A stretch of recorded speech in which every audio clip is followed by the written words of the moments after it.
گرامی، آئے مبارکہ کے ذیل میں کل مختار نامہ کے عنوان سے جس سلسلے گفتگو کا ہم نے آغاز کیا، اس میں کل کی حد تک میں نے جناب مختار کی شخصیت کا تعارف کرانے کی حد المقدور کوشش کی اور معصومین کے حوالے سے، ائمہ کے حوالے سے، علماء کے حوالے سے آپ تک یہ باتیں پہنچائیں کہ جناب مختار کی شخصیت مظلوم شخصیت ہے، اس لیے کہ جتنا بڑا اقدام انہوں نے کیا ہے، جتنی بڑی خدمت انہوں نے کی ہے، اس کا اعتراف نہیں کیا جا سکا، اور ان کی شخصیت پر جو دو حکومتیں اس وقت دشمن تھیں، ان دو حکومتوں کے عتاب کا شکار شخصیت رہی، ان کی شخصیت پر پردے ڈالنے میں حکومتیں کامیاب رہیں، اور کافی حد تک ہمارے علماء بھی اس سازش کا شکار ہو گئے کہ مختار کا اقدام صحیح تھا یا غلط تھا، ان کی نیت درست تھی یا ان کی نیت میں کوئی فتور تھا۔ عزیزان گرامی، اس پورے واقعے کو سمجھنے کے لیے ہمیں پوری طرح سے شہر کوفہ کا جائزہ لینا ہوگا،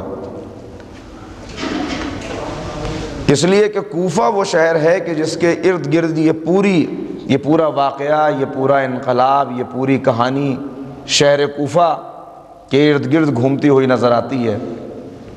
شہر کوفہ کیا ہے؟ کوفے کے اندر کون لوگ تھے؟ کوفے والوں نے کیسے اعمال انجام دیے کہ آج جہاں کوئی غداری کی بات ہوئی، جہاں کوئی فطرت کی کمینگی کی بات ہوئی، وہاں یہ کہا گیا کہ یقیناً ان کا سلسلہ کوفیوں سے ملتا ہے۔ آخر کیا سبب ہے؟ بھئی اسی کے اوپر آج گفتگو ہونی ہے، اور یہ بھی آپ کی خدمت میں عرض کر دوں کہ میں پوری طرح سے آپ کی توجہات چاہ رہا ہوں آج کی منزل میں، اس لیے کہ جو باتیں مجھے گزارش کرنا ہے، آج کی تقریر بہت اہم ہے اس سلسلے میں۔ کوفے کے حالات کو اگر آپ سمجھ گئے تو پھر اس کے بعد مجھے اپنے معروضات کو پیش کرنے میں بڑی آسانی ہو جائے گی۔ ذرا ایک مرتبہ مل کے آپ صلوات پڑھ دیں تو میں آغاز کرتا ہوں گفتگو کا۔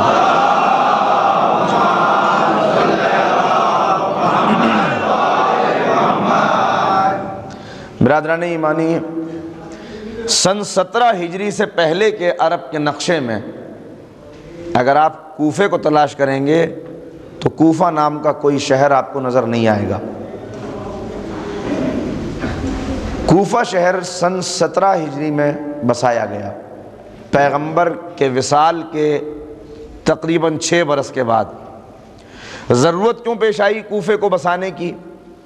ضرورت یہ اس لیے پیش آئی کہ اسلام تیزی سے بڑھ رہا تھا اور حکومتیں آس پاس کی بستیوں پر، آس پاس کے جو دوسرے شہر تھے ان کے اوپر قبضہ کر کے، اب میں یہ نہیں کہنا چاہتا کہ دامن اسلام کو وسیع کر رہی تھی یا دامن حکومت کو، یہ تو آپ تاریخ میں دیکھ لیجئے گا، اس کو تو مودودی نے لکھا ہے کہ ملوکیت آ گئی تھی اسلام میں، تو ملوکیت آ گئی تھی۔ اب جو بھی وسیع کیا جا رہا تھا، لیکن بہرحال یہ ایک طے شدہ حقیقت ہے کہ اس وقت کی 2 بڑی طاقتیں تھیں، ایک رومن امپائر، دوسرے ایران۔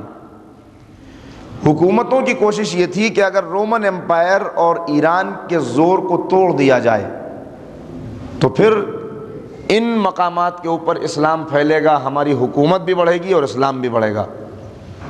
لہذا انہوں نے پوری کوشش کی، اور اس کوشش کے بعد ان دونوں سپر پاورز کو جو اس دور کی تھیں، روم اور ایران، انہیں فتح کر لیا۔ اب فتح تو کر لیا، لیکن فتح کرنے کے بعد مسئلہ یہ تھا کہ یہاں سے شورشیں اٹھتی رہتی تھیں، یہاں فتنہ پوری طرح دبا نہیں تھا، بغاوتیں تھیں جو اٹھتی رہتی تھیں۔ ایسے میں مدینہ بہت دور تھا، اگر کہیں ایمرجنسی میں فوج کی ضرورت ہو بھیجنے کی کسی جگہ کے اوپر بغاوت کو دبانے کے لیے، تو مدینے سے وہاں تک فوج جائے اس سے پہلے باغی غالب آ سکتے تھے، بغاوت کرنے والے غالب آ سکتے تھے۔ لہذا ضرورت تھی کہ ایک ایسی سینٹرل پلیس ہو، ایک ایسی مرکزی جگہ ہو کہ جہاں پر فوجوں کو رکھا جائے کہ اگر اس طرف سے شورش اٹھے تو ادھر بھیج دیا جائے، اگر اس طرف سے بغاوت کا سر اٹھایا جائے تو اس طرف بغاوت کو چلنے کے لیے فوجوں کو بھیج دیا جائے۔ لہٰذا اسی ضرورت کے تحت یہ مرکزی جگہ، یہ سینٹرل پلیس جس کا نام بعد میں کوفہ پڑ گیا، اس وقت کوفہ اس کا نام بھی نہیں تھا، ایک صحرا تھا، ایک جنگل تھا فرات کے کنارے جہاں پہ اونچی نیچی پہاڑیاں تھیں، اسے بسانے کی ضرورت پڑی۔ بسانے کی ضرورت اس لیے پڑی کہ یہاں پہ اگر فوجیں ہوں گی تو فوجوں کی نقل و حرکت میں آسانی ہوگی، فوجیں آسانی سے اٹھنے والے فتنوں کو دبا سکیں گی۔ لہٰذا سعد ابن ابی وقاص کی قیادت میں 1,00,000 فوجیوں کو، دیکھیے میں آہستہ آہستہ باتیں اس لیے عرض کر رہا ہوں کہ یہ باتیں بڑی اہم ہیں، اگر یہ پہنچ گئیں 1,00,000 فوجیوں کو اس مقام کے اوپر بسایا گیا اور ان سے یہ کہا گیا کہ تمہیں بہترین وسائل ملیں گے، دولت ملے گی، یہاں پر اگر رہو گے تو ساری سہولیات ملیں گی، اپنے گھر والوں کو لے کے آ جاؤ۔ خیمے بنا دیے گئے، کھجور کی چھتیں ڈال دی گئیں، کھجور کے چھپر جو ہوا کرتے تھے وہ چھپر ڈال دیے گئے، اور ان لوگوں کے خیمے اس طرح کے رکھے گئے تھے کہ جس وقت بھی ضرورت پڑے یہ اپنے خیموں کو اکھاڑے۔ اور یہی لوگ کرتے تھے، یہ عرب نسل کے جنگجو تھے، مانے ہوئے جنگجو، سولجر، جن کی زندگیاں گزری تھی تلوار چلاتے ہوئے۔ انہیں اس لیے رکھا گیا کہ جس وقت بھی ضرورت پڑے یہ اپنے خیموں کو سمیٹیں، اونٹوں اور گھوڑوں کے اوپر لادیں اور فوراً اس مقام کے اوپر فوج لے کے پہنچ جائیں۔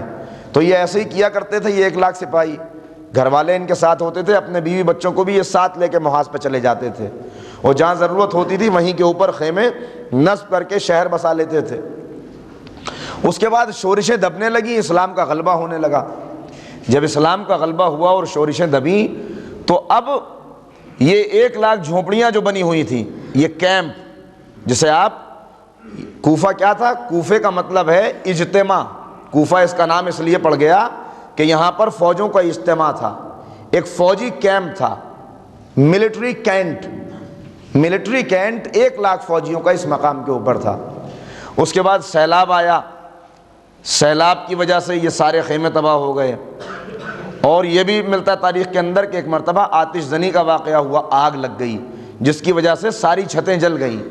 جب چھتیں جل گئیں اور یہ مضبوط ایک چھاونی تھی تو اس کے بعد یہ طے کیا گیا کہ یہاں پر باقاعدہ طور پر مکانات بنائے جائیں پکے، تاکہ پکے مکانات ہوں گے تو اب ان لوگوں کو تو یہیں پہ رہنا ہے جو یہاں پہ آ گئے ہیں، اس لیے کہ یہ ایک مضبوط ملٹری کینٹ ہے، جس وقت بھی ضرورت پڑے گی کبھی بھی یہاں سے فوجوں کو بھیجا جائے گا۔ لہٰذا اب پکے مکانات بنائے گئے، اور پکے مکانات میں یہ خیال رکھا گیا کہ درمیان میں مسجد ہو، اور مسجد جسے مسجد کوفہ کہا جاتا ہے اس کی گنجائش اس وقت میں 40,000 نمازیوں کی رکھی گئی تھی کہ اس میں 40,000 نمازی بیک وقت نماز پڑھ سکیں۔ بعد میں اسے اور بڑھایا گیا اور حاکم وقت نے کہا کہ نہیں 40,000 کم ہیں، 20,000 بڑھا لیجیے، 60,000 نمازی کم سے کم نماز پڑھیں۔ اور یہ پہلا شہر تھا، دیکھیے باتیں میں اس لیے آہستہ آہستہ عرض کر رہا ہوں کہ یہ باتیں پوری طرح پہنچ جائیں۔ اتفاق کی بات ہے کل میں لیٹ ہو گیا تھا، آج مجمع نے سوچا کہ وقت تو وہی ہے، سب 8:45 بجے آج بھی شروع ہوگی، لوگ دیر سے آ گئے، اب میں انہیں چھوڑ کے بھی نہیں چل سکتا ورنہ آگے کی گفتگو پہنچ نہیں پائے گی۔ ذرا مل کے ایک صلوات پڑھ دیں تو میں عرض کرتا ہوں۔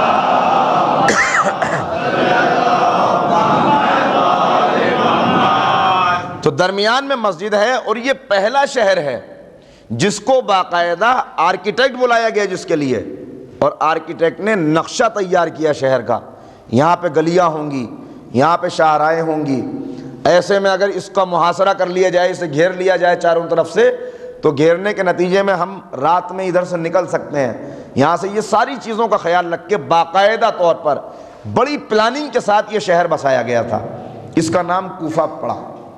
اور اس کے اندر سب سے پہلے جو لوگ آ کے آباد ہوئے وہ خالص عربی نسل کے لوگ تھے، جنگجو، پہلوان، شمشیر زن، لڑنے والے۔ اور لڑنے والوں کا مزاج آپ جانتے ہیں، جو لڑنے والے ہیں ان کے اندر عقل کی ذرا کمی ہوتی ہے، اور خاص طور سے کم عقل لوگوں کو رکھا جاتا ہے کہ جن سے کہہ دیا جائے کہ چلو حملہ کرو تو بس وہ حملہ کر دیں، یعنی انہیں صرف تلوار چلانے کا فن آتا تھا، اس کے آگے یہ سوچ نہیں سکتے تھے، لیکن بڑے اڑیل مزاج، جس بات پہ اڑ گئے بس اڑ گئے۔ اس کا نتیجہ یہ ہوا کہ سب سے پہلے عربی نسل یہاں پہ آ کے آباد ہوئی، اس کے بعد فارسی بولنے والے ایرانی وہ یہاں پہ آ کے آباد ہوئے۔ آپ میرے ساتھ چلتے رہیے گا، میں آہستہ آہستہ بڑھ رہا ہوں۔ فارسی بولنے والے یہاں پہ آ کے آباد ہوئے، اس کے بعد کچھ دوسرے قبیلے آس پاس کے، وہاں سے لوگ نقل و حرکت کر کے یہاں پہ آنے لگے، اور کوفے کے اندر ہر قبیلے کی نمائندگی ہو گئی۔ اس قبیلے کے لوگ بھی ہیں، کچھ اس قبیلے کے لوگ ہیں، کچھ اس قبیلے کے لوگ ہیں۔ اب جب کوئی شہر اور کوئی بستی کہیں پہ بستی ہے تو سب سے پہلے بزنس مین کی نگاہ پڑتی ہے وہاں پہ، تاجر کی، کہ یہ نئی آبادی ہوئی ہے تو یہاں پر بڑے اچھے پروسپیکٹس ہیں بزنس کے، بڑا اچھا ہمارا بزنس چلے گا۔ لہٰذا بزنس اس وقت بھی یہودیوں کے قبضے میں تھا اور عیسائیوں کے قبضے میں تھا۔ جیسے ہی عیسائیوں نے یہ محسوس کیا کہ یہ شہر بس گیا ہے، مسلمانوں کی اچھی آبادی ہے، ہمیں مسلمان سے کیا لینا دینا، ہمیں تو اپنا بزنس چلانا ہے، لہٰذا ان لوگوں نے یہاں پہ آ کے بسنا شروع کر دیا، اور اس شہر کے اندر عیسائی اور یہودی بھی آ کے بس گئے۔ اور وہ شہر کے حاشیے پہ نہیں تھے، ایسا نہیں کہ یہ شہر بسا ہوا ہے اور وہ کہیں کناروں پہ بسے ہوں، یہ بڑی چالاک قوم ہوتی ہے۔ انہوں نے اپنے لیے جو بیچ مرکز تھا شہر کا، وہاں پہ مکانات خرید لیے، زیادہ قیمت دی، پیسہ پھینکا، اور وہاں پر اپنے لیے مکان بھی خریدے، اپنی تجارت کا مرکز بنا لیا اس کو۔ تجارت کا مرکز ان کا کیا تھا؟ یہ منی ایکسچینج کا کام کرتے تھے، منی ایکسچینج کا کام کرتے تھے، جو اس وقت بڑا مقبول تھا، آج بھی بڑا مقبول ہے اور بڑے نفع کا سودا ہے۔ لہٰذا انہوں نے کوفے کو اسٹاک ایکسچینج کا مرکز بنا دیا۔ اب ظاہر ہے کہ جب اسٹاک ایکسچینج کسی قوم کے ہاتھ میں ہوگا تو پوری اقتصادیات، پورے فائنینسز پر بھی اس کا اثر ہو جائے گا، لہٰذا ان کا اثر یہودیوں اور عیسائیوں کا فائنینسز پہ بھی یہاں کے ہو گیا۔ مزاج کیا ہے فوجیوں کا؟ فوجی کا مزاج یہ ہے، وہ بس تلوار چلانا جانتا ہے، اگر اس کے اوپر آپ زبردستی کرنے لگیں تو وہ برداشت نہیں کرتا۔ لہٰذا یہاں کے لوگوں کا ہمیشہ سے یہ مزاج رہا کہ وہ کسی بھی حاکم کو اپنے اوپر برداشت نہیں کرتے تھے۔ چند دنوں کے لیے کوئی حاکم آیا، وہ ہمیشہ کچھ دن تو رہتا تھا، وہ اس کے بعد پھر ٹکراؤ شروع ہو جاتا تھا اس حاکم سے، ان کا ٹکراؤ شروع ہوا، وہ مطالبہ کرتے تھے بدلو حاکم کو، حاکم بدلنا پڑتا تھا۔ خلیفہ ثانی بڑے پریشان رہا کرتے تھے، اور جب وہ ان کے غمزدہ رہنے کا سبب ان کے ایک ساتھی نے پوچھا کہ آپ بڑے پریشان رہتے ہیں، سبب کیا ہے؟ کہنے لگے بھائی کوفے کی وجہ سے پریشان رہتا ہوں، اس لیے کہ کوفے میں یہ بستی تو ہم نے بسا لی، جنگی لوگوں کو ہم نے آباد تو کر لیا، مگر یہ کنٹرول کس طرح سے ہوں گے؟ اس لیے کہ یہ تو کسی کے قابو میں ہی نہیں آتے ہیں، یہ روز مطالبہ کرتے ہیں کہ حاکم بدلو۔ ایسے میں دیکھیے دو سینٹر ہیں، ایک مدینہ کے اندر، ادھر معاویہ شام کے اندر اپنی حکومت کو مضبوط کر رہا ہے، اس کی نظر بھی کوفے کے اوپر تھی، اس لیے کہ وہ بھی جانتا تھا کوفے کے اندر 1,00,000 تلواریں ایک لمحے کے لیے تیار ہیں، ایک لمحے کے اندر تیار ہیں، اور یہ ایسے جنگجو اور ایسے بہادر تھے کہ جس میدان میں آپ انہیں بھیج دیں اس میدان میں اپنی جان کی بازی لڑا دیتے تھے، بہت آگے بڑھ بڑھ کے حملے کرتے تھے، بڑا اچھا جہاد کرتے تھے یہ۔ لہذا اس کی نظر بھی تھی، اور اس نے یزید کو جو خط لکھا اس خط کے اندر ایک وصیت کی تھی، کہا کہ دیکھو جب بھی کوفے کا کوئی معاملہ آئے تو بڑی سمجھداری سے کام لینا، اور اگر کوفے والے یہ کہیں کہ ہمارا حاکم بدل دو تو روز اگر حاکم بدلنے کو کہیں تو روز بدل دینا، ان سے ٹکر نہ لینا، اس لیے کہ تم 1,00,000 تلواروں کا مقابلہ نہیں کر پاؤ گے۔ آپ سمجھ رہے ہیں نا؟ یعنی خلیفہ ثانی کو بھی یہ فکر کہ کوفہ، معاویہ کو بھی یہ فکر کہ کوفہ۔ اب عزیزان محترم آہستہ آہستہ کوفہ بڑھتا چلا جا رہا ہے، کوفے کی آبادی بھی بڑھ رہی ہے، جغرافیائی اعتبار سے بھی بڑھ رہا ہے، آنے والے آباد بھی ہو رہے ہیں، ہر طرح کے لوگ ہیں جو یہاں پہ آ کے آباد ہو گئے، اور بڑی روح جہاد بیدار ہے ان کے اندر، بڑا بڑھ بڑھ کے حملہ کرتے ہیں۔ لیکن میں ایک بات جو عرض کرنا چاہتا ہوں، اسے آپ ہر تاریخ کے اندر دیکھیں گے تو آپ کو یہی ملے گا کہ جب انسان کے پاس دولت آنا شروع ہوتی ہے، تو جب دولت آتی ہے تو دولت اس کے اندر کسل مندی، سستی، کاہلی، آرام پسندی، یہ ساری چیزیں پیدا کر دیتی ہے۔ مدینے والے، مدینہ سینٹر ہے، دارالخلافہ ہے مدینہ ہر دور میں، لیکن مدینہ والوں کے پاس جب دولت آئی تو عالم یہ ہوا کہ جب مولا کائنات جنگ جمل کے لیے نکلے تو اتنے بڑے مدینے سے صرف 1,000 سپاہی تھے جو مولا کے ساتھ اٹھے. باقی لوگوں کی روح جہاد سرد پڑ چکی تھی، مال غنیمت کھا کھا کے یہ بھول چکے تھے کہ ہمیں جہاد بھی کرنا ہے. تھے مولا کے چاہنے والے مگر نکلے نہیں مدینے سے. اس کے برعکس کوفے سے جب مولا نے آواز دی تو کوفے سے 10,000 نکلے ایک آواز کے اوپر، لیکن وہ بھی ایسے نہیں نکلے. دیکھیے جمل اور صفین کو مجھے چھیڑنا نہیں ہے، لیکن ذرا سے اشارے کرتے ہوئے آگے بڑھ رہا ہوں تاکہ نوجوان بھائیوں تک بات پہنچ جائے. اگر آپ متوجہ ہیں بس درمیان میں کبھی کبھی سلوات پڑھ دیجیے گا جس سے مجھے یہ اندازہ ہو جائے. بابا سے بلند سلوات.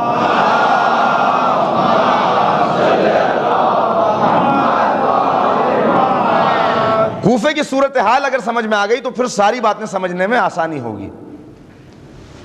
بصرہ کے اندر جنگ جمل کا سینٹر کیا قرار پایا؟ سب سے زیادہ حمایت کہاں سے ہوئی؟ بصرہ سے. اور بصرہ والوں نے مولا کائنات کے والی کو، مولا کائنات کے حاکم عثمان ابن حنیف کو وہاں سے نکال دیا، ان کو رہنے نہیں دیا وہاں پہ. تو اب کوفے کی طرف مولا کی نظر گئی، اس لیے کہ مولا جانتے ہیں، جب یہ لوگ جانتے ہیں کہ کوفے کی اہمیت کیا ہے تو مولا کائنات جو اتنے بڑے صاحب بصیرت ہیں، علی کو تو بہتر اندازہ ہے کہ کوفے کی حیثیت کیا ہے. لہٰذا کوفے میں مولا کائنات نے اپنی طرف سے جناب محمد ابن ابی بکر کو بھیجا. جناب محمد ابن ابی بکر کو جانتے ہیں نا نوجوان بھائی؟ محمد ابن ابی بکر خلیفہ اول کے فرزند، خلیفہ اول کے بیٹے، لیکن جن کی تربیت مولا کائنات نے کی ہے. اور یہ وہ تھے کہ جنہیں بعض مرتبہ ندامت ہوتی تھی اور شرمندگی ہوتی تھی کہ مولا میں ایسے کا بیٹا ہوں کہ جس نے آپ کا حق چھین لیا.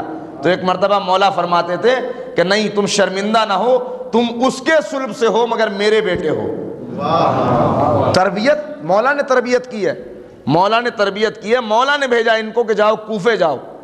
یہ گئے تو کوفے کے اندر ابو موسیٰ اشعری کا زور تھا. ابو موسیٰ اشعری یہ کون ہے؟ دیکھیں کچھ لوگ معاشرے کے اندر ایسے ہوتے ہیں جو بڑے مقدس بن جاتے ہیں، لباس مقدس پہن لیا، لوگ جوتیاں ان کی اٹھا رہے ہیں، لیکن ان کی اصل کیا ہوتی ہے؟ یہ اپنی اصل چہرے کو چھپانے کے لیے اس کے اوپر تقدس کا چہرہ ڈال دیتے ہیں، تقدس کا پردہ ڈال دیتے ہیں. لہذا اس کا تقدس، اس کا تقوی، اس کی عبادتیں یہ سب مشہور تھی معاشرے کے اندر. اور یہ کسی کو کوفے کے اندر گھسنے نہیں دیتا تھا کہ اگر کوئی دوسرا آ گیا تو میرا زور ٹوٹ جائے گا. یہ اتنے لوگ جو میرے حامی ہیں، جو میرے اشارے پہ چلتے ہیں، یہ میرے ساتھ چلیں گے نہیں. لہذا یہ کسی کو نہیں آنے دیتا تھا. جب جناب محمد ابن ابی بکر آئے تو اس نے بولنے نہیں دیا محمد ابن ابی بکر کو، اور واپس جانا پڑا. انہوں نے آگے کہا مولا میرے بس کی بات نہیں ہے، میں نہیں کر پایا. تو اس کے بعد جناب میثم تمار کو بھیجا. میثم آئے، میثم بھی ناکام ہو گئے، واپس آ گئے، مولا نہیں ہو پایا. تو ایک مرتبہ کہا کہ یہ تمہارے بس کی بات نہیں ہے، یہ وہی کنٹرول کر سکتا ہے اب جس کے پہلو میں علی کا دل ہو. اور اس کے بعد مولا نے امام حسن مجتبیٰ کو بلایا اور کہا میرے لال وہاں پر ابو موسیٰ اشعری کا زور ہے، اس زور کو تم ہی توڑ سکتے ہو، اس لیے کہ تم میرے بیٹے بھی ہو، رسول کے بیٹے بھی ہو. اور امام حسن کو بھیجا. جب امام حسن آئے اور امام حسن نے آ کے تقریر کی تو اب کس کا تقدس رہ سکتا تھا امام حسن کے آگے؟ اس کا زور ٹوٹ گیا اور امام حسن نے حامی پیدا کر لی ہے. لیکن دل کے اندر اس کے یہ کسک رہ گئی کہ علی کی وجہ سے علی نے بیٹے کو نہ بھیجا ہوتا تو میرا زور نہ ٹوٹتا. لہذا دل کے اندر اس کے کسک تھی، بغاوت پیدا ہو گئی کہ کسی نہ کسی موقع کے اوپر بدلہ ضرور لوں گا. اب وہ جو حکم کا مسئلہ آیا تھا جو آپ نے سنا ہے، حکم کے مسئلے میں اب معلوم نہیں دانستہ یا غیر دانستہ، مگر بعض لوگوں کا خیال یہ بھی ہے کہ اس نے انتقام لیا ہے یہ مولا سے. یہ جو فیصلہ اس نے حکم بن کے جو مولا کے حق میں غداری کی ہے، یہ اس نے انتقام لیا ہے. بہرحال یہ ہے سارے کوفے کی صورتحال. اور اسی کوفے سے اب مولا کائنات نے اسے اپنا دارالخلافہ بنا لیا. اب جب علی آ گئے، اس کوفے نے اتنی اذیتیں دی ہیں مولا کو، غموں کے پہاڑ ہیں جو کوفے نے توڑے ہیں مولا کے اوپر. بار بار وہی کوفہ کہ جس کے اندر سپاہی تیار رہتے تھے ایک دم جنگ کرنے کے لیے، ان کو بار بار مولا آواز دے رہے ہیں آؤ اٹھو، لیکن لوگ نکل نہیں رہے. جمل کے اندر تو نکل آئے تھے، مگر جمل کے اندر دیکھیے ایک بات آپ کو بتاؤں، سب سے آگے کی صف میں جو لوگ ہوتے تھے وہ کوفے والے ہوتے تھے. سب سے زیادہ جو شہید ہوئے جنگ جمل میں وہ کوفے والے شہید ہوئے. اب ایسے میں کہ اگر کسی کے گھر میں کوئی شہید ہو جائے اور کوئی مر جائے تو بڑا آسان ہوتا ہے اسے بہکانا. ایک بوڑھا باپ ہے جس کا جوان بیٹا مر گیا تو اسے بہکانا بڑا آسان ہے. ایک ماں تھی جس کا جوان بیٹا شہید ہو گیا تو اسے اپنی سازش کا شکار بنانا یہ بہت آسان ہے. ادھر معاویہ کی نظر ہے کوفے کے اوپر, ادھر مولا نے اپنا دارالخلافہ بنا لیا ہے. اور معاویہ جانتا ہے کہ اگر علی کے ہاتھ میں کوفہ رہ گیا اور کوفے کے لوگ اسی طرح سے جہاد کرتے رہے تو پھر ہماری حکومت قائم نہیں ہو سکے گی. لہذا اس نے سازش کا جال بچھایا. اور سازش کا جال کیا اس نے بچھایا؟ وہ جتنے مسیحی تھے اور جتنے یہودی تھے ان سب کو اس نے اپنا ہمنوا بنا لیا. اقتصادیات کے اوپر ان کا کنٹرول ہے, اسٹاک ایکسچینج ان کے ہاتھ میں ہے. اس نے ان سب کو اپنا ہم خیال بنا لیا اور انہیں بلا کے ان سے کہا کہ خوب رقمیں بانٹو, خوب پیسے تقسیم کرو, اتنے پیسے بانٹو کہ یہ لوگ بس آرام پسند ہو جائیں اور جنگ کرنے کے لیے تیار نہ ہوں. اور اس کے بعد لوگوں میں یہ کہنا شروع کیا کہ تمہیں کیا ملا, تمہارا جوان بیٹا مر گیا, کیا ملا علی کا ساتھ دینے پر؟ نتیجہ یہ ہوا کہ جب صفین کے موقع پہ مولا اٹھے تو اب یہ لوگ لڑنے کے لیے تیار نہیں ہیں. اور صفین میں بھی وہ موقع آ گیا, کچھ لوگ آمادہ بھی ہوئے جنگ کرنے کے لیے اور انہوں نے جنگ بھی کی, لیکن بعد میں جب حکم کی بات آئی تو انہی لوگوں میں سے یہ سازش تھی, اس سازش کے تحت یہیں سے خوارج پیدا ہوئے. اور انہوں نے کہا یہ سب جگہ کہتے پھرتے تھے جاسوسوں کا جال بچھا ہوا تھا پورا, کیا ملا تمہیں؟ تم نے جمل میں علی کا ساتھ دیا, صفین میں علی کا ساتھ دیا, بغیر فیصلے کے علی نے جنگ روک دی. تم سب کہتے رہے کہ جنگ کرو اور مولا نے جنگ نہیں کی, تو تمہیں ملا کیا؟ یہ بات ایسا ان کے دلوں میں گھر کر گئی اور یہ سازش ایسی کامیاب ہوئی کہ یہیں سے خوارج اٹھے. اور وہ جو دیکھیں کتنا بڑا انقلاب ہے, شب و روز بدل رہے ہیں. وہ جو کل تک مولا کی قیادت میں جنگ کر رہے تھے وہ یہ کہہ کے نہروان کے میدان میں آ گئے مولا کے خلاف کہ معاذ اللہ علی دین سے خارج ہو گئے ہیں. آپ اندازہ کر رہے ہیں کتنا بڑا انقلاب ہے, کتنے زخم دیے کوفے نے. یہ ہے پورے کوفے کی صورتحال. اس کے بعد امام حسن کو کیسے زخم دیا, اب میں کل کی بات بھی آپ کی خدمت میں عرض کروں گا. امام حسن علیہ السلام سے بھی غداری کی, اور کیسی غداری کی؟ چونکہ گھر گھر کے اندر سازش بہت پہلے سے چل رہی ہے, مال بانٹا جا رہا ہے, پیسے تقسیم کیے جا رہے ہیں, لوگوں کو خریدا جا رہا ہے. اور کیسی خرید و فروخت ہوئی ہے آپ اس کا اندازہ نہیں کر سکتے کہ باپ مولا کا چاہنے والا ہے, بیٹا معاویہ کا غلام ہے. ماں اہل بیت کی عاشق ہے, بیٹا اہل بیت کا دشمن ہے. اور یہ ساری تصویریں آپ نے خود دیکھی ہوں گی. تووا جو ماں ہے جس نے مسلم کو جناب مسلم کا جیسے ہی تعارف ہوا انہیں اپنے گھر میں پناہ دے دی, وہ اہل بیت کی عاشق, اور بیٹا ابن زیاد کا غلام, وہ جا کے اطلاع دیتا ہے کہ ہمارے گھر کے اندر ہیں. زوجہ حارث جناب مسلم کے بچوں کو پناہ دے رہی ہے, اور حارث وہ لے جا کے قتل کر دیتا ہے, شہید کر دیتا ہے. یہ حال ہے. شوہر کو بیوی کے اوپر بھروسہ نہیں, بھائی کو بھائی کے اوپر اعتماد نہیں, باپ کو بیٹے کے اوپر بھروسہ نہیں. ایسے میں امام حسن کا, اور اس کی بھی مثال دے دوں آپ کو کیوں بھروسہ نہیں. دیکھیے آپ کو یاد ہوگا جب جناب حبیب ابن مظاہر کو خط ملا تو حبیب نے کیا کہا؟ میں یہ سوچتا ہوں دو بادشاہوں کی جنگ ہے, میں جا کے کیا کروں گا. تو یہ جملہ سنا تو ایک مرتبہ زوجہ کھڑی ہو گئی اور کھڑی ہو کے کہا کہ وائے ہو تمہارے اوپر, لو میری چوڑیاں تم پہن لو, اپنی تلوار مجھے دے دو, میں جاؤں گی حمایت کے لیے. تو ایک مرتبہ حبیب نے کہا کہ اے مومنہ بیٹھ جا, میں تیرا امتحان لے رہا تھا. یعنی شوہر اور زوجہ کا کیسا رشتہ ہوتا ہے, لیکن بیوی کے اوپر بھروسہ نہیں ہے انسان کو کہ پتہ نہیں یہ اہل بیت کی عاشق ہے یا یہ بھی بک چکی ہے. ایسا ماحول ہو گیا ہے کوفے کا. ایسے ماحول کے اندر امام حسن علیہ السلام نے جب ارادہ کیا تو جناب قیس جو پہلے سپہ سالار تھے جناب امام حسن کے, ان کو جا کے لوگوں نے آگے بڑھ کے یہ بتا دیا کہ تم تو یہاں جنگ کرنے کے لیے آئے, ادھر حسن نے سلو کر لی ہے. اور امام حسن کو آ کے یہ بتا دیا کہ وہ قیس جو آپ کا سپاہی تھا وہ تو بک گیا ہے. کتنی سازشیں ہو رہی ہیں. نتیجہ اس کا کیا ہوا کہ حملہ ہو گیا. کوفے والوں نے امام حسن پہ حملہ کر دیا, اور ایسا حملہ کر دیا کہ اگر بھائیوں نے حلقہ نہ ڈال لیا ہوتا, جناب محمد حنفیہ جیسا شیر, جناب امام حسین جیسا بہادر, جناب عباس بنی ہاشم کے جوان, ان سب نے حلقہ ڈال کے امام حسن کو بچایا. اور بچانے کے بعد یہاں سے مدائن لے گئے. مدائن کہاں؟ ابن مسعود کے پاس. ابن مسعود جو عاشق اہل بیت ہے, اور کون ہے پہچان گئے آپ؟ کل میں نے ذکر کیا تھا, مختار کا چچا جس نے ہمیشہ ساتھ دیا ہے، جناب مختار کے چچا ہیں جناب ابن مسعود، عاشق اہل بیت، چاہنے والا، لیکن اس وقت کسی کو کسی پہ بھروسہ نہیں ہے۔ مختار کے اوپر ایک الزام یہ ہے نا کہ مختار نے اپنے چچا کو مشورہ دیا کہ امام حسن کو معاویہ کے حوالے کر دیجئے۔ ہاں کہا تھا مختار نے ایسا، لیکن اسی طرح کہا تھا جیسے حبیب ابن مظاہر نے اپنی زوجہ سے کہا تھا کہ میں جا کے کیا کروں گا۔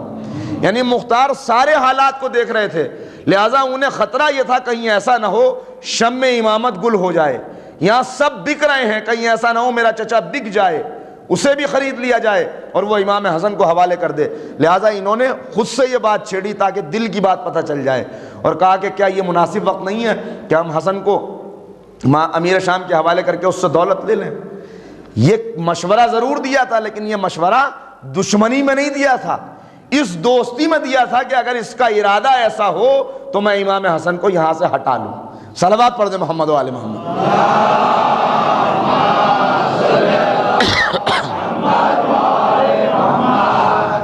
بس عزیزان محترم، یہ ہے کوفہ۔ اب کوفے کو دیکھ لیا آپ نے اچھی طرح۔ اب اس کوفے کے اندر جیسے ہی معاویہ واصل جہنم ہوا اور اس کے بعد یزید تخت خلافت پہ آیا، تو کوفے والے تھے کیسے بھی، لیکن اس کے باوجود دل میں دبی دبی اہل بیت کی محبت رکھتے تھے۔ لہٰذا وہ چاہنے والے جو واقعاً اہل بیت سے محبت رکھتے تھے، ان میں سب سے پہلا نام آتا ہے جناب سلیمان ابن سرد خزائی، جناب مسلم ابن اوسجہ۔ یہ سب لوگ جمع ہوئے اور انہوں نے اپنا سردار بنایا جناب سلیمان کو، اور کہا کہ یہ نہیں ہو سکتا کہ ایک شرابی، ایک قاتل، ایک زانی، اسے حاکم بنا دیا جائے، رسول کی مسند پر بٹھا دیا جائے اور ہم قبول کر لیں۔ کہا پھر تم کیا کرنا چاہتے ہو؟ جناب سلیمان نے پوچھا۔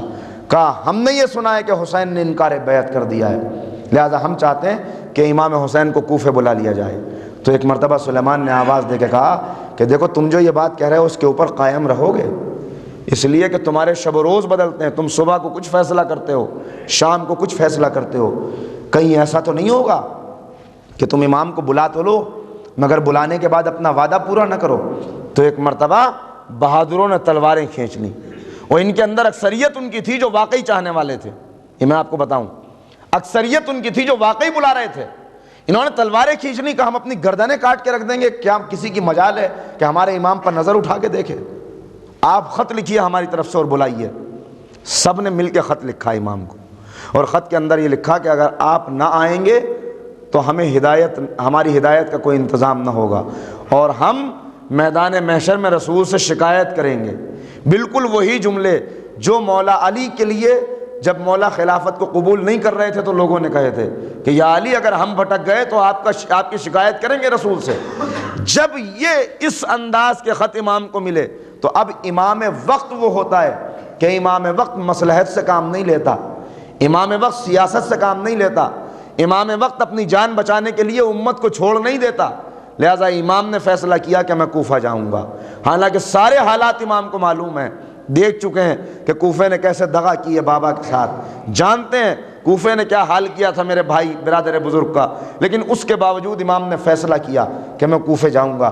لیکن چونکہ سب پر نظر تھی لہٰذا کہا کہ میں پہلی منزل میں نہیں جاؤں گا، پہلے جناب مسلم کو اپنا ایلچی بنا کے بھیجا، اور مسلم کو جو سفیر بنا کے بھیجا ہے تو امام کو خوب خبر تھی کہ مسلم کے ساتھ کیا ہونے والا ہے، اس لیے اس انداز سے الوداع کیا تھا کہ جیسے سفر آخرت پر روانہ ہو رہے ہوں۔ جناب مسلم آ گئے، اور جب جناب مسلم آئے ہیں آپ کو کوفے کے مزاج کا اندازہ ہو گیا نا، ادھر وہ حاکم بن چکا، ادھر بغاوت کوفے کے اندر پھوٹ رہی ہے، اور ایسے میں جناب مسلم جب آئے تو مسلم کا یہ ایسا پرتپاک استقبال ہوا کہ پہلے ہی دن لوگوں نے نعرے لگانے شروع کر دیے جناب مسلم کے سامنے آ کر، اور بیعت کی، اور 18,000 کوفیوں نے جناب مسلم کے ہاتھ پر بیعت کر لی۔ پہلا گھر جہاں مسلم نے قیام کیا وہ مختار کا گھر تھا، مختار کے گھر آ کے مسلم نے قیام کیا۔ جناب سلیمان، جناب مسلم ابن اوسجہ، جناب ہانی ابن عروہ، یہ سارے دلیر، ابراہیم ابن مالک اشتر، یہ سارے دلیر جمع ہو گئے، اور ان سب نے آ کے کہا کہ نواسۂ رسول کے قاصد، آپ پریشان نہ ہوئیے، ہم آپ کے ساتھ ہیں۔ آپ امام کو خط لکھیے کہ یہاں حالات بالکل سازگار ہیں، امام کو دعوت دیجئے، امام کو بلائیے، ہم امام کا ساتھ دیں گے۔ جناب مسلم مطمئن ہو گئے کہ ہاں حالات ایسے ہیں۔ اس وقت میں کوفے کا حاکم اور والی کون ہے؟ کوفے کا والی ہے نعمان ابن سعید۔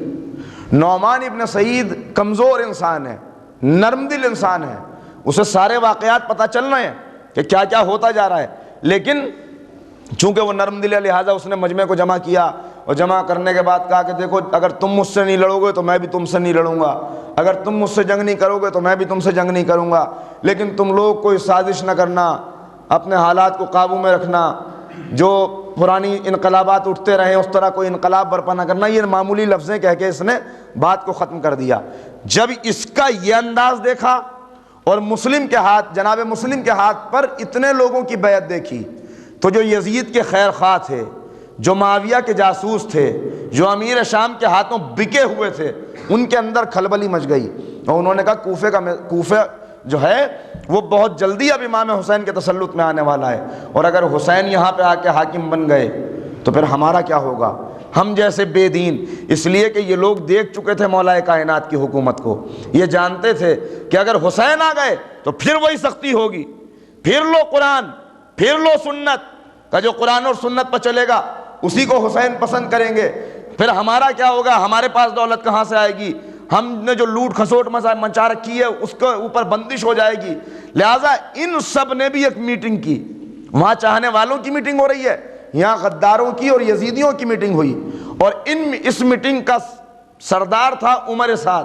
جب سب نے میٹنگ کی تو سب نے عمر سعد سے کہا کہ فوراً یزید کو خط لکھو اور اس سے کہو کہ کوفہ ہاتھ سے جا رہا ہے، اگر تم سوتے رہے وہاں پہ تو کوفہ نکل جائے گا ہاتھ سے۔ لہٰذا عمر سعد نے خط لکھا اور کہا کہ نعمان بہت کمزور آدمی ہے، اس سے کوفے کے حالات قابو میں نہیں آئیں گے، یہاں پہ مسلم آ چکے ہیں، سب بہادروں نے بیعت کر لی ہے ان کے ہاتھ پر، اگر تو نے فوراً کچھ نہ کیا تو پھر تجھے ایسی بغاوت کا سامنا کرنا پڑے گا کہ تجھے شام کی حکومت بھی تجھ سے چھن جائے گی اور تو زندہ بھی نہیں رہ سکے گا۔ یہ خط جیسے ہی یزید کے پاس پہنچا، ہر جگہ دیکھیے آج جو حالات ہیں نا، آج بھی مسلمان کو مسلمان سے کون لڑا رہا ہے؟ یہودی اور عیسائی۔ یہ کوئی نئی تاریخ نہیں ہے، یہ پرانی تاریخ ہے۔ جیسے ہی یہ خط پہنچا تو یزید کے ساتھ اس کا مشیر خاص جس کا نام ہے سرجون، یہ ہے عیسائی مسیحی، یزید کا ننہالی رشتہ دار۔ یزید کی ماں کون تھی معلوم ہے نا؟ میسونہ، جو عیسائی عورت تھی، یہ اس کا رشتہ دار معاویہ کا خاص آدمی، وہ بھی اس سے مشورہ کیا کرتا تھا، اور اس نے یزید سے کہا تھا یہ میرا بڑا معتمد ہے، کوئی بھی مشکل وقت ہو تو اس سے مشورہ کرنا۔ بس جیسے ہی یہ خط آیا تو خط آنے کے بعد اس سے مشورہ کیا کہ بھئی ایسے ایسے خط آیا ہے، کوفہ ہاتھ سے جا رہا ہے، کیا کیا جائے؟ تو اس نے کہا کہ کوفے کے لیے اب ایسے آدمی کی ضرورت ہے کہ جو اتنا ظالم اور سفاک ہو کہ قتل کرنے میں اسے مزہ آتا ہو، خون بہانے میں اسے لطف ملتا ہو، بالکل رحم نہ کرے، اگر ایک جرم کرے تو اس کے بدلے پورے خاندان کو مٹا ڈالے۔ ایسے آدمی کو اگر تم نے کوفہ بھیج دیا تبھی کوفہ کنٹرول میں آ سکتا ہے، ورنہ کوفہ قابو میں نہیں آئے گا۔ کہا پھر میں کسے بھیجوں؟ کہا سنو، اس موقع پر تم نے بصرے کا حاکم بنا رکھا ہے عبید اللہ ابن زیاد کو۔ عبید اللہ ابن زیاد جو بصرے کا حاکم ہے، اس کو ایڈیشنل چارج دے دو کوفے کا، اور اس سے کہو کہ بصرے میں اپنے بھائی کو حاکم بنا دے اور خود کوفہ پہنچ جائے۔ بس وہی ایسا انسان ہے کہ جو وہاں پہ جا کے حالات کو قابو میں کر سکتا ہے، اس لیے کہ وہ انتہائی سفاک ہے، انتہائی ذلیل ہے، کسی کی پرواہ نہیں کرتا، اپنے بھائی تک کو نہیں چھوڑے گا وہ، اگر موقع آیا اس کو بھیج دو۔ اسے یہ بات بڑی پسند آئی اور اس نے فوراً عبید اللہ ابن زیاد کو خط لکھا کہ جیسے ہی میرا یہ خط تجھے ملے، جو بھی تو کر رہا ہو، بلکہ عجیب جملہ ہے خط کے اندر جو ملا، جو طبری نے لکھا، تاریخ طبری کے اندر ہے کہ یزید نے خط میں یہ لکھا کہ اگر تیرے 2 پر ہوں تو ان پروں سے اڑ کے کوفے پہنچ جا، اس لیے کہ جتنا تیرے جانے میں دیر ہوگی اتنا مسلم کو استحکام حاصل ہو جائے گا، اتنا مسلم دلوں کے اوپر حکومت کر لیں گے۔ یہ خط لکھ کے کسے بھیجا؟ عبید اللہ ابن زیاد کو۔ اب یہاں سے بڑی اہم گفتگو ہے جس کا آغاز ہو رہا ہے، جس کے لیے میں نے اتنا پس منظر بیان کیا. اب آپ متوجہ ہیں تو ایک بھرپور صلوات پڑھ دیجیے تو یہاں سے آغاز ہو.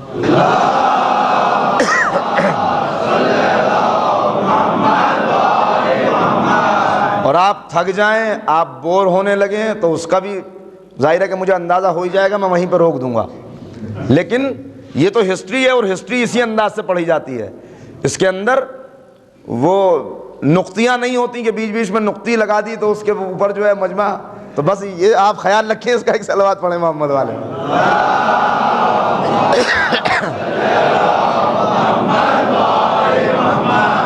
مگر میرے دوستوں، میرے جوان بھائیوں، یہ تذکرہ سننا بڑا ضروری ہے، اس لیے کہ یہ عام مجلسوں میں میٹر نہیں ملتا. اگر آدمی اپنی ہسٹری سے واقف ہوگا، آج یہ جو حالات میں بتا رہا ہوں ان حالات کو آپ دیکھ لیجئے اور آج کے حالات سے ملا لیجئے انہیں. ہسٹری ریپیٹس اٹ سیلف، تاریخ دہراتی ہے اپنے آپ کو. آپ کو ایسا محسوس ہوگا کہ آج آپ پھر کوفے میں ہیں. اگر ان واقعات کو دیکھیں گے، ابھی وہ واقعات ابھی آئیں گے، میں آپ کو اشارہ کروں گا کہ آپ دیکھیے کہ یہی آج ہو رہا ہے یا نہیں ہو رہا. جب بھی آپ ملائیں گے بالکل وہی حالات آپ کو ملیں گے.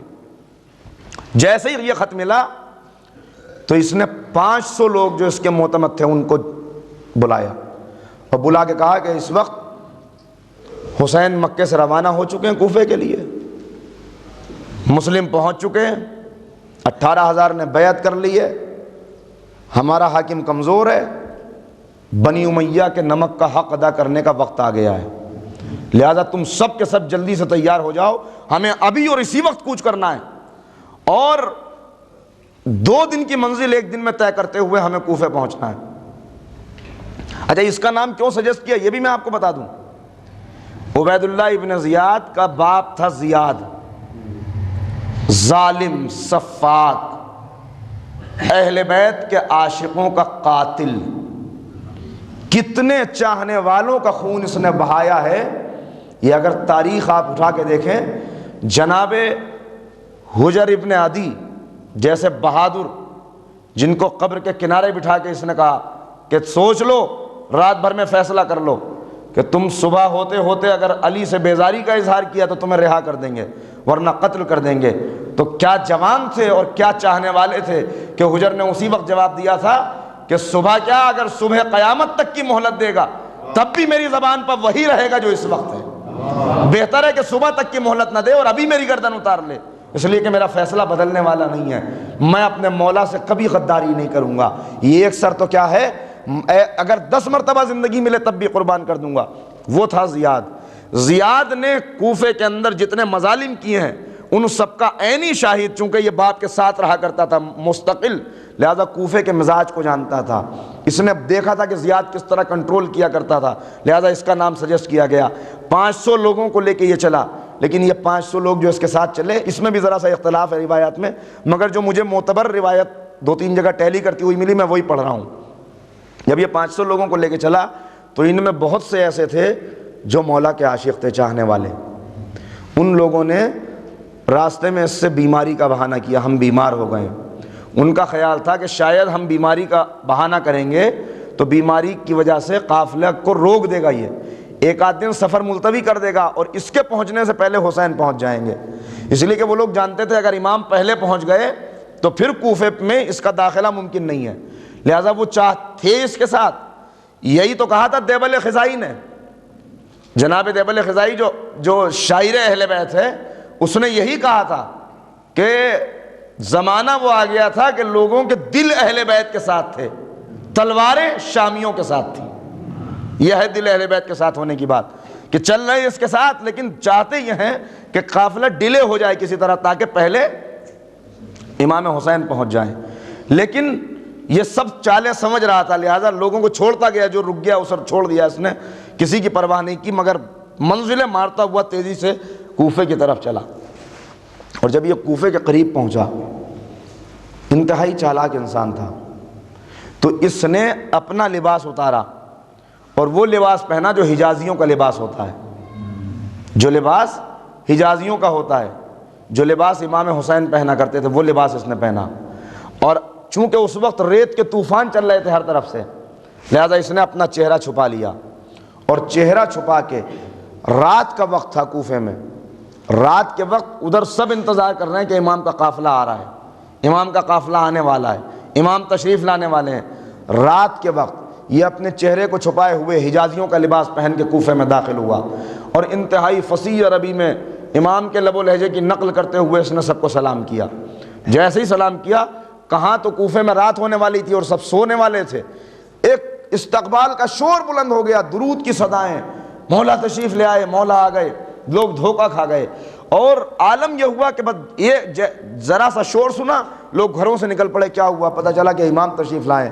پورا کوفہ خالی ہو گیا، سب لوگ امام کے استقبال کے لیے آ گئے، یہ سمجھ کے کہ امام آ گئے۔ اور یہ دیکھتا رہا اور اندر ہی اندر جلتا رہا کہ اچھا اتنا مسلم نے یہاں پہ اپنا زور پیدا کر لیا ہے۔ دل ہی دل میں یہ سوچتا ہوا داخل ہوتا رہا، یہاں تک کہ دارالامارہ تک پہنچ گیا۔ اور جب یہ دارالامارہ پہ پہنچا تو اس کے پیچھے جو شخص تھا اس نے پہچان لیا کہ یہ انداز جو اس کے داخل ہونے کا ہے۔ اس نے وہاں پہ پہنچ کے آواز دی بڑے ظالمانہ انداز میں کہ نعمان، اپنی حکومت کو منتقل کر دو، تم سے سارے اختیارات سولب کیے جاتے ہیں، سارے اختیارات مجھے دے دو۔ یہ جملہ جیسے ہی سنا تو وہ پہچان گیا، جو پیچھے چل رہا تھا اس نے کہا لوگوں دھوکے میں نہ آنا، یہ حسین نہیں ہے، اس لیے کہ امام حسین کا انداز یہ نہیں ہے۔ وہ بڑے کریم انسان ہیں، ان کے لفظوں سے ہونٹوں سے پھول جھڑتے ہیں، وہ اس انداز سے کبھی نہیں بول سکتے یہ ابن زیاد ہے جو امام کی شکل بنا کے شبیہ بنا کے یہاں پہ آیا ہے۔ اور یہ سننا تھا کہ لوگوں نے پتھر اٹھائے ہاتھ میں اور اس کے اوپر پتھر مارنے شروع کر دیے، پتھر برسائے، جلدی سے دارالامارہ کے دروازے سے داخل ہو کے اندر گھس گیا۔ اور اس کے بعد لوگوں نے محاصرہ کر لیا۔ لیکن میں نے عرض کیا کہ کتنے لوگ تھے جو پہلے سے موجود تھے کوفے کے اندر، جن کے دل بکے ہوئے ہیں، ضمیر بکے ہوئے ہیں، ایمان گروی رکھے ہوئے ہیں امیر شام کے خزانے میں۔ یہ سارے لوگ ہیں جو کوفے کے اندر موجود ہیں۔ یہ پہنچا اور اس نے وہاں پہ پہنچ کے اسی وقت حکم دیا۔ اب دیکھیے کوفے کی تبدیلی، آپ اس نے اسی وقت حکم دیا کہ اعلان کر دو کہ ابن زیاد تم سے خطاب کرنا چاہتا ہے، فوراً حاضر ہو جاؤ سب مسجد کے اندر۔ اعلان کیا گیا اور اعلان کا نتیجہ یہ ہوا کہ جو تھوڑی دیر پہلے تک اسے پتھر مار رہے تھے، جو تھوڑی دیر پہلے تک مسلم کا ساتھ دینے کی قسمیں کھا رہے تھے، وہ سب کے سب مسجد کے اندر حاضر تھے، وہ سب کے سب مسجد کے اندر موجود تھے۔ اور یہ ایسے وقت میں آیا، میں کل عرض کر چکا ہوں آپ کی خدمت میں، کہ اس کے آنے سے کچھ ہی دیر پہلے جاسوس نے آ کے یہ اطلاع دی تھی جناب مختار کے گھر میں ٹھہرے ہوئے جناب مسلم کو کہ آپ اپنا ٹھکانہ بدل دیجئے، اس لیے کہ یہ ٹھکانہ لوگوں کو پتہ چل گیا ہے۔ مختار موجود نہیں ہے کوفے کے اندر، وہ کوفے سے باہر جا چکے ہیں، انہیں پتہ نہیں کہ اتنی جلدی انقلاب آ جائے گا، انہیں تو معلوم ہی نہیں ہے، وہ تو اس انتظام میں لگے ہوئے ہیں کہ اگر وہاں سے فوج آئے تو ہم اس کا مقابلے کے لیے طاقت جمع کر لیں۔ مختار کے پیچھے ہی جیسے یہ اطلاع ملی، جناب مسلم نے فیصلہ لیا اور اپنا ٹھکانہ ہانی ابن عروہ کے یہاں منتقل کر دیا، جناب ہانی کے یہاں اپنے آپ کو پہنچا دیا۔ یہ آیا، اسے پتا تھا کہ مختار کے گھر میں ہے، فوراً اس نے پہلے سب لوگوں کو طلب کیا اور اس کے بعد کہا سنو، جو مجھے جانتے ہیں وہ تو مجھے جانتے ہیں، اور جو مجھے نہیں جانتے وہ مجھے اچھی طرح پہچان لیں۔ میں حاضر اگر نہیں ہوگا تو حاضر کے غائب کے بدلے میں حاضر کو پکڑ لوں گا، ایک کے بدلے میں 10 کو قتل کروں گا، خاندان کو اجاڑ دوں گا تمہارے، اور یاد رکھو کہ میں جو کہتا ہوں وہ کر کے دکھاتا ہوں۔ سب لوگ جانتے تھے کہ جو کہہ رہا ہے یہ بالکل صحیح کہہ رہا ہے، اس لیے کہ دیکھ چکے تھے کتنا سفاک اور ظالم ہے۔ کہا میں تمہیں مہلت دیتا ہوں، اور اس نے ایسا ظاہر کیا جیسے میں کسی کو پہچانا ہی نہیں جو میرے ابھی استقبال کے لیے آئے تھے۔ اس نے کہا کہ جو تم نے مجھ سے پہلے کر لیا وہ سب معاف ہے، اور ابھی جو تم نے میرے اوپر پتھر مارے سمجھ لو کہ میں نے کسی کو نہیں پہچانا اور میں کسی کو نہیں جانتا۔ اب تمہارے سامنے 2 راستے ہیں، یا تو میرا ساتھ دے کے اپنی دنیا سنوار لو، یا میری مخالفت کر کے اپنے سروں کی قربانی دینے کے لیے تیار ہو جاؤ۔ اب آپ بتائیے، ایسے لوگ جن کی روح جہاد پہلے ہی سرد پڑ چکی ہو، ان لوگوں کا کیا عالم ہوا ہوگا یہ سننے کے بعد؟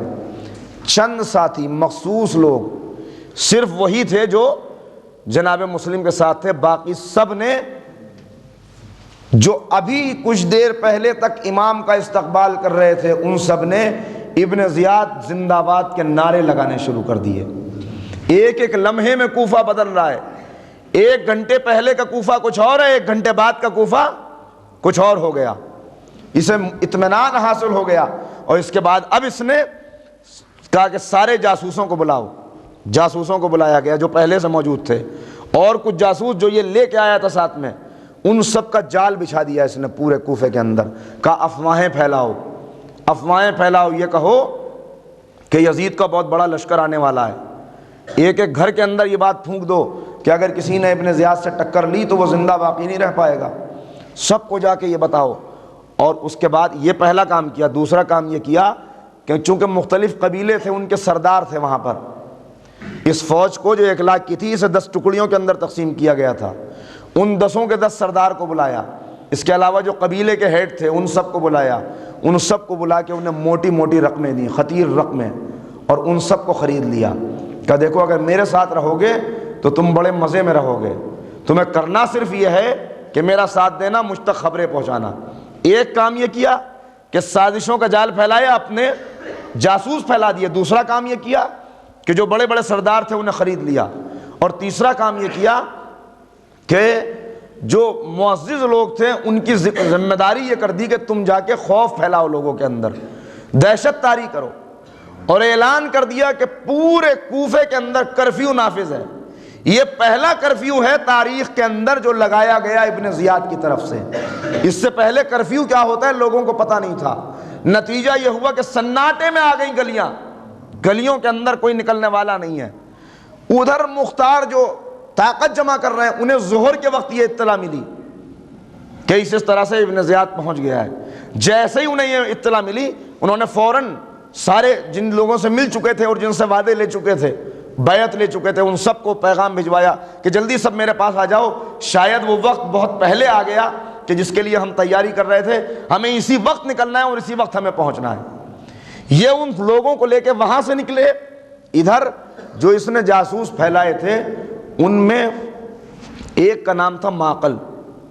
معقل سے اس نے یہ کہا, بہت مانا ہوا جاسوس تھا, اس سے یہ کہا کہ تو کسی بھی طرح یہ پتہ لگا کہ مسلم کہاں پہ رکے ہوئے ہیں, اس لیے کہ مسلم کا پتہ لگانا اور انہیں قتل کرنا بڑا ضروری ہے.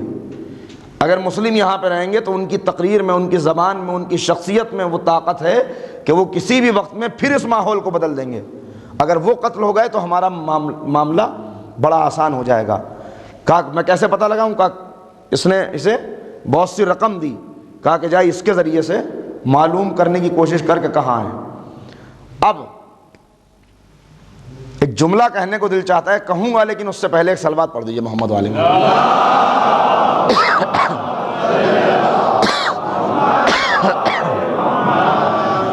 ابن زیاد نے اسے کچھ ٹپس دیے, کچھ ہنٹ بتائے. کہا دیکھ بڑا آسان طریقہ بتاتا ہوں تجھے, مسجد کے اندر جا کے بیٹھ جانا. اہل بیت کے چاہنے والوں کی شان دیکھیے کیا تھی. ایک دور وہ تھا جب اہل بیت کے چاہنے والے اپنی نمازوں سے پہچانے جاتے تھے. مسجدیں بھری ہوئی تھیں تو پتہ چلتا تھا یہ اہل بیت کے چاہنے والے ہیں. اور آج کیسا انقلاب آ گیا کہ آج خالی مسجدوں سے پتہ چلتا ہے کہ یہ شیعوں کی مسجد ہے. میں یہاں کی بات نہیں کر رہا, اور جگہ کی بات کر رہا ہوں. خدا کا شکر ہے کہ یہ بستی اس آفت سے محفوظ ہے, اور یہاں پر خدا نظر بد سے بچائے, اور اسی طرح تعداد مومنین کی یہاں بڑھتی رہے, اور اسی انداز سے لوگ سجدے کرتے رہیں, نمازیں پڑھتے رہیں. لیکن ابن زیاد نے اس سے کہا دیکھ علی کے چاہنے والے کی پہچان بتاتا ہوں, کسی کہیں تلاش نہ کرنا, مسجد کے اندر چلا جا. مسجد کے اندر جا کے دیکھنا جو شخص سب سے زیادہ خشوع و خضوع کے ساتھ عبادت کر رہا ہو, سب سے زیادہ مقدس طریقے سے عبادت کر رہا ہو, سب سے دیر تک مسجد میں رکے, سمجھ لینا کہ وہ علی کا چاہنے والا ہے. اور اس کو مختار کا پتہ, اس کو مسلم کا پتہ ضرور معلوم ہوگا. تو کسی طرح اس سے ربط ضبط پیدا کرنا. یہ مسجد کے اندر آیا, مسجد کے اندر بہت سے نمازی تھے, لوگ نماز پڑھ پڑھ کے چلے گئے. اس نے دیکھا کہ ایک شخص ہے جس کا عالم یہ ہے کہ نماز پڑھتے پڑھتے گریہ کرنے لگتا ہے خوف خدا سے, آنکھوں سے آنسو نکلنے لگتے ہیں. اور یہ سمجھ گیا کہ ہو نہ ہو اسے ضرور پتہ ہوگا. اور یہ شخص کون تھا جانتے ہیں؟ جناب مسلم ابن اوسجہ. جناب مسلم ابن اوسجہ کا یہ وہیں پر بیٹھ گیا, انتظار کرنے لگا. جب مسلم ابن اوسجہ کی عبادت ختم ہوئی تو یہ ان کے پاس آیا, اور آنے کے بعد اس نے کہا کہ میں شام سے آیا ہوں, اللہ نے میرے دل میں اہل بیت کی محبت ڈال دی ہے, میں اہل بیت کا عاشق ہوں, یہ کچھ رقم ہے جو لے کے آیا ہوں. مجھے یہ پتہ چلا ہے کہ امام حسین کا نمائندہ یہاں پہ موجود ہے, میں یہ چاہتا ہوں اپنے ہاتھوں سے یہ رقم اس کے سپرد کر دوں. دیکھیے تاریخ ہمیں سبق دیتی ہے بار بار. ایک سبق تاریخ نے یہ دیا کہ جو دولت کے ذریعے سے اپنے دین کا اظہار کرے اس کے دین پہ کبھی بھروسہ نہ کرنا. توجہ فرمائیں, جو دولت کے ذریعے سے اپنے دین کا اظہار کرے, یہ دولت دکھا رہا ہے کہ میں یہ رقم لے کے آیا ہوں, یہ مجھے دینی ہے. اور مجھے یہ پتا چلا ہے, لوگوں نے بتایا ہے کہ آپ کو پتا ہے کہ مسلم کہاں ہے. جناب مسلم ابن اوسجہ کو یہ حربہ تھا, اس کا چالاکی تھی. انہوں نے کہا تجھے کس نے ایسا بتا دیا, مجھے نہیں معلوم ہے. تو اس نے رونا شروع کر دیا اور رو کے کہا کہ کیا میری زندگی ایسی چلی جائے گی؟ میں تو یہ طے کر کے آیا ہوں گھر سے کہ یہ رقم ان تک پہنچاؤں گا, اور اگر ان کا حکم ہوگا تو اپنا سر ان کی نظر کر دوں گا, ان کی طرف سے جہاد کرتے ہوئے شہید ہو جاؤں گا. اگر آپ نے مجھے ان تک نہ پہنچایا اور ان کی زیارت سے میں محروم رہ گیا اور میں یہاں قتل کر دیا گیا, اس لیے کہ باہر سے آنے والے لوگوں کو پہلے پکڑا جا رہا ہے, یا میں قید میں چلا گیا, تو اس کے لیے آپ ذمہ دار ہوں گے. اب سیدھے سادے انسان اہل بیت کے چاہنے والے, ان کے اندر یہ مکر و فریب تو ہے نہیں جو اس کے اندر ہے. انہوں نے کہا اچھا تو پھر کسی اور موقع پہ آنا. یہ پھر کسی اور موقع پہ آیا, اور پھر اس نے اسی طرح کی بات کی. تو جناب مسلم ابن اوسجہ کو اعتماد آ گیا اس پر, اور اس کو لے کر جناب ہانی ابن عروہ کے گھر چلے گئے اور بتا دیا, جناب مسلم سے ملاقات کرا دی, بتا دیا کہ دیکھیے مسلم ہے. یہ جناب مسلم سے ملاقات کر کے سیدھا وہاں سے نکلا اور ابن زیاد کے پاس آیا, اور اس نے کہا میں نے پتہ کر لیا کہ مسلم کہاں ہے, میں نے معلوم کر لیا کہ مسلم کہاں ہے, وہ ہانی ابن عروہ کے یہاں ہے. کہا اچھا, اسی لیے میں نے سارے سرداروں کو بلایا, سب سردار مجھ سے ملنے آئے, لیکن ہانی مجھ سے ملنے کے لیے نہیں آئے, طبیعت خراب ہونے کا بہانہ کر دیا. کہا جاؤ اور ہانی سے کہو کہ میں انہیں بلا رہا ہوں. قاصد پہنچا جناب ہانی کے پاس, کہا کہ آپ کو طلب کیا گیا ہے. جناب ہانی اس سے دشمنی نہیں لینا چاہتے تھے, اس لیے کہ حالات جانتے تھے, سب کچھ معلوم تھا انہیں. وہ چاہتے تھے کچھ وقت کے لیے ایسے ہی معاملہ چلتا رہے, طاقت ہمارے پاس آ جائے گی, ہم کوفے میں انقلاب برپا کر دیں گے. لہٰذا وہ خاموشی سے اس کے پاس آ گئے ملنے کے لیے. جیسے جناب ہانی آئے, اس نے کہا آپ کیوں مجھ سے ملنے کے لیے نہیں آئے؟ کہا میری طبیعت خراب تھی. کہا مجھے معلوم ہوا ہے کہ آپ مسلم کے ہمنوا ہیں, آپ نے اسے پناہ دے رکھی ہے.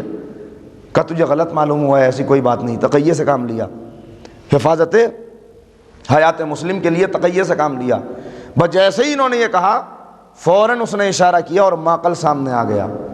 جیسے ہی ماقل سامنے آیا, ضبط نہیں ہو سکا, سردار تھے اپنے قبیلے کے, ضبط نہیں ہو سکا. ایک مرتبہ اس کے منہ پہ تھوکا اور ہاتھ میں جو چھڑی لے رکھی تھی وہ گھما کے اس کے مار دی. ملعون, تو نے اس طرح سے ہمیں دھوکہ دیا. بس اس سے ثابت ہو گیا کہ ان کے پاس جناب مسلم موجود ہیں. اور اس کے بعد ابن زیاد نے گستاخی کرنا شروع کی.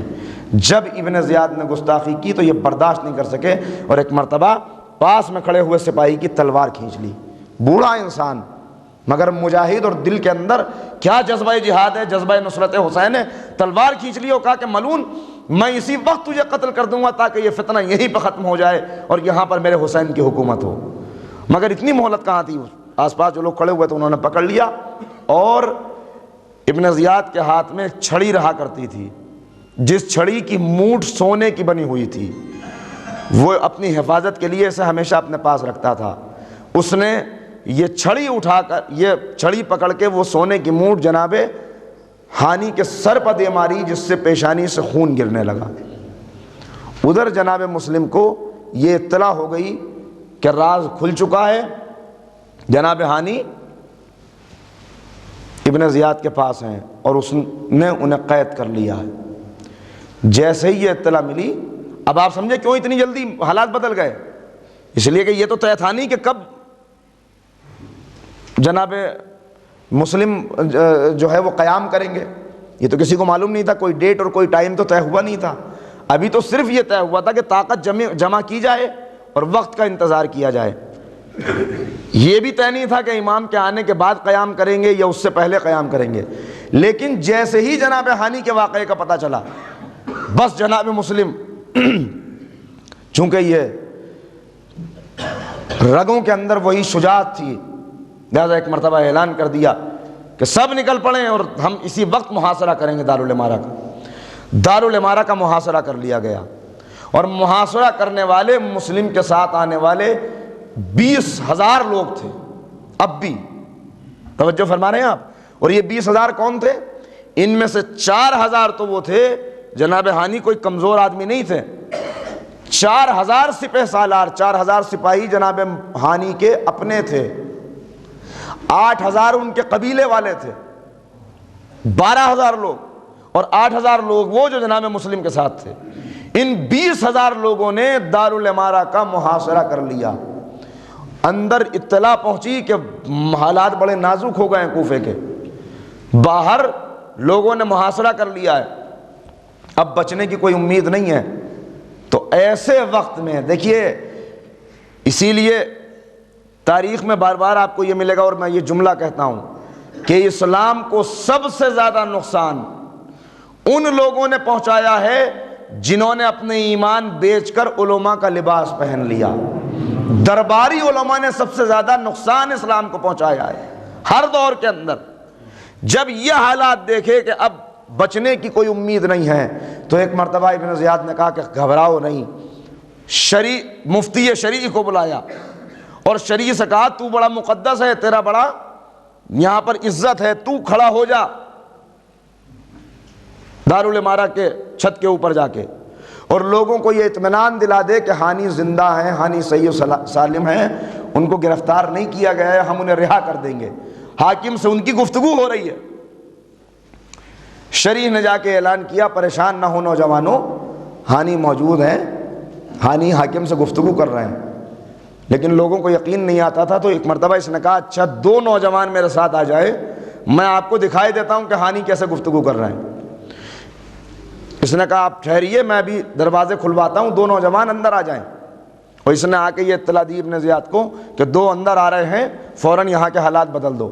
انہوں نے جلدی سے فرش پہ پڑا ہوا خون صاف کیا، اور جناب ہانی کو پیشانی سے خون صاف کیا، اسی طرح سے ان کا امامہ سر پہ رکھا، اور ایک پلر کے ساتھ انہیں بٹھا دیا لگا کر، اور ہاتھ ان کے سامنے ایک گلاس رکھ دیا شربت کا، جس میں سے آدھا پیا ہوا تھا، جس سے یہ محسوس ہو کہ شربت بھی پی رہے ہیں۔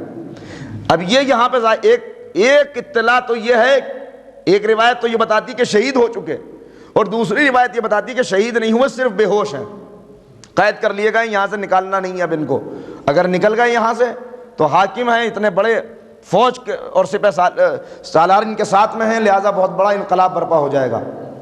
لہٰذا 2 لوگ آئے، انہوں نے آ کے دیکھا کہ سامنے شربت کا گلاس رکھا ہے، انہیں سائڈ سے دکھایا گیا، سامنے نہیں لایا گیا۔ انہوں نے دیکھا، دیکھ کے وہ مطمئن ہو گئے کہ اس سے آگے نہ جانا، گفتگو ہو رہی ہے بڑی اہم۔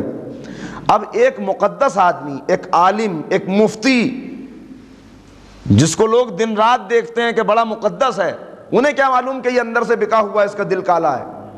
لوگ اس فریب میں آ گئے، اور انہوں نے جا کے اطلاع دی کہ پریشان ہونے کی بات نہیں ہے، ہانی موجود ہیں۔ لیکن جناب مسلم خوب سمجھتے تھے، انہوں نے کہا تمہیں دھوکہ دیا جا رہا ہے، اس کے بعد یہ موقع آنے والا نہیں ہے، نہ جاؤ، حملہ کر دو، اور حملہ کر کے اس وقت دارالامارہ پہ قبضہ کر لو، اس کے بعد یہ موقع نہیں ملے گا۔ لیکن ادھر تو یہ کیا گیا، ادھر جو جاسوس پھیلے ہوئے تھے، ان جاسوسوں نے جا کے یہ افواہ پھیلانی شروع کی کہ یزید کی فوجیں بس باہر تک آ گئی ہیں، گھنٹے بھر کے اندر یزید کی فوجیں یہاں پہنچنے والی ہیں، اور لوگوں سے کہا کہ اگر یزید کی فوجیں یہاں آ گئیں تو تمہارا کیا بنے گا۔ بس جیسے ہی یہ سنا، یا تو 20,000 آئے تھے، یا کچھ دیر گزری تھی کہ تنے تنہا مسلم رہ گئے، سب لوگ اپنے گھروں کے اندر چلے گئے، ایسی افواہیں پھیلا دی گئیں۔ اور مسلم، جب جناب مسلم نے دیکھ لیا کہ اب سب لوگ واپس چلے گئے، تو مسلم بھی کوفے کی گلیوں کے اندر بھٹکنے لگے، اب مسلم کے پاس کوئی آسرا نہیں ہے۔ اور اس کے بعد اب دیکھیے آپ کتنا بڑا انقلاب ہے، یہ رات کا واقعہ ہے، یہ رات کا واقعہ ہے کہ 20,000 اپنے سردار کو چھڑانے کے لیے آ گئے۔ اگلا جب دن نکلا اور صبح آئی، تو اب معتبر روایتوں میں یہ ہے کہ جب صبح آ گئی اور ابن زیاد کو یقین ہو گیا کہ سازش کامیاب ہو گئی ہے، لوگ ڈر گئے ہیں، تو اس نے کہا انہیں اور زیادہ خوف زدہ کر دو، اور زیادہ خوف زدہ کرنے کے لیے اس نے یہ کیا کہ حکم دیا کہ ہانی کے ہاتھ باندھو پیچھے، اور ہاتھ باندھ کے انہیں بازار کے اندر لے کے جاؤ اور بازار میں چوراہے پہ لے جا کے قتل کرو۔ ہاتھ باندھ دیے گئے، بازار کے اندر سے لے کے جا رہے ہیں، لوگ دیکھ رہے ہیں، وہی جو کل 20,000 تھے، اور جناب ہانی آواز دے رہے ہیں تمہاری غیرت کو کیا ہو گیا ہے؟ کیا میں نے اسی لیے تمہیں سہارا دیا تھا؟ کوئی ایک نہیں تم میں سے جو آج آگے بڑھے، کوئی ایک نہیں ہے جو حق کی آواز کو بلند کرے، مگر کسی کے اندر یہ جرت نہیں۔ دیکھ رہے ہیں کوفہ ایک ایک لمحے میں کوفہ بدل رہا ہے۔ رات تک 20,000 محاصرہ کیے ہوئے تھے اور صبح کو سب کے بیچ سے گزار کے لے جایا جا رہا ہے، مگر کسی کے اندر طاقت نہیں ہے کہ جو یہ کہہ دے کہ کہاں لے کے جا رہے ہو، ہم ہیں دفاع کرنے کے لیے۔ کوئی سامنے نہیں آ رہا، لے کے گئے، لے جانے کے بعد سب کے سامنے سر قلم کیا۔ سر قلم کرنے کے بعد کتنا ظلم ہے جو کیا ہے، سر قلم کرنے کے بعد لاش کو الٹا لٹکایا۔ آپ اندازہ لگائیں، 2 لاشیں ہیں۔ جناب مسلم کے ساتھ کیا کیا گیا؟ مسلم کو 30 ہاتھ کی بلندی سے پھینکا گیا، پہلے سر پھینکا گیا، اس کے بعد جناب مسلم کی لاش مبارک کو پھینکا گیا۔ تاکہ کیوں کیا گیا یہ سب؟ صرف اس لیے تاکہ لوگوں کے اندر خوف و ہراس پیدا ہو جائے اور لوگ دیکھ لیں کہ یہ تو اتنا ظالم ہے کہ مرنے کے بعد لاش کو بھی نہیں چھوڑتا۔ جناب ہانی کی لاش کو الٹا لٹکا دیا گیا، اور الٹا لٹکانے کے بعد یہ وہ شہید ہیں دوستو جن کا ذکر زیادہ نہیں ہو پاتا، اسی لیے میں نے 2-4 جملے یہاں پہ لے لیے، ابھی مصائب نہیں پڑھ رہا ہوں میں آنا کے۔ الٹا لٹکانے کے بعد پھر کوڑے برسائے گئے، مارنے کے بعد مردہ کو مارا جا رہا ہے۔ آپ یہ ظلم دیکھیے کیسا ظلم ہو رہا ہے، صرف اس لیے کہ لوگوں کے اندر اگر ذرا سا بھی انتقام کا جذبہ ہو تو وہ جذبہ یہیں پہ دب جائے۔ ایسے میں اب آپ کے ذہن میں ایک سوال ہوگا بھی، اور وہ سوال یہ ہوگا کہ وہ جنہوں نے کل بیعت کی تھی جناب مسلم کے ہاتھ پر، جن کے لیے ابھی میں نے کہا کہ واقعی چاہنے والے تھے، وہ کہاں گئے؟ دوستو زیادہ تر تو وہ تھے جنہیں خرید لیا گیا تھا، جنہیں ڈرا دیا گیا تھا، اور جو واقعی چاہنے والے تھے ان کو راتوں رات گرفتار کر کے جناب سلیمان ابن سرد خزائی، جناب ابراہیم ابن مالک اشتر، ان سب کو راتوں رات گرفتار کر کے دارالامارہ کے تہہ خانے میں ڈال دیا گیا تھا۔ دارالامارہ کا تہہ خانہ کیا ہے یہ میں اب آپ کی خدمت میں بیان کر رہا ہوں، اور اب کی میری گفتگو پہلے کی گفتگو سے اور زیادہ اہم ہے۔ اگر آپ متوجہ ہیں تو آگے بڑھاؤں گفتگو کو، ورنہ آج اگر تھک گئے ہوں تو اس منزل پہ میں روک دوں۔